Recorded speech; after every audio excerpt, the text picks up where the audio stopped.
দাবী কৰিছে যে আপুনি ভৱিষ্যত দৰ্শন কৰে এতিয়া ভৱিষ্যত দৰ্শন বা ভৱিষ্যতৰ বিষয়ে আপুনি হয় বুলি আপোনাৰ প্ৰথম অনুভূতিটো কেনেকে আহে কি হয় আপোনাৰ শৰীৰত ভৱিষ্যত দৰ্শনৰ ক্ষেত্ৰত তাৰ মানে একদম মানে এনেকুৱা এটা হয় মানে যেনেকৈ তুমি এখন চিনেমা চাই আছা চিনেমাখনত প্লে হয় যেনেকৈ চিনাৰীবোৰ ভিজন যিবোৰ মানে ভিজুৱেল দেখুৱায় ডাইৰেক্টৰে চিনেমা এখন যেনেকৈ চলি থাকে যেনেকৈ ফিল কৰি থকা নহয় দুখৰ যদি চিন দেখায় দুখ লাগিব কিবা ভাল চিন দেখালে ভাল লাগিব তেনেকুৱা নিচিনা একদম মানে ৰিয়েল ফিলিং হয় আৰু তেনেকুৱা কথা আৰু বিশেষকৈ তাৰমানে হোৱাৰ পিছত কথাটো মানে কাকো নোকোৱাকৈ থাকিব নোৱাৰোঁ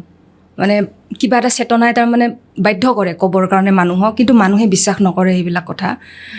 সেইকাৰণে নকৰে কাৰণে কি কৰোঁ শেষত গৈ উপায়হীন হৈ মই ঈশ্বৰৰ চৰণত পৰি মানে প্ৰাৰ্থনা কৰি দিওঁ সেই তেতিয়াৰ পৰাই মানে মই প্ৰাৰ্থনা থকা হ'লোঁ আৰু কিন্তু আগতে যে প্ৰাৰ্থনা কৰিব লাগে সেইটোও তাৰ মানে মূৰত মানে চিন্তা অহা নাছিলে মোৰ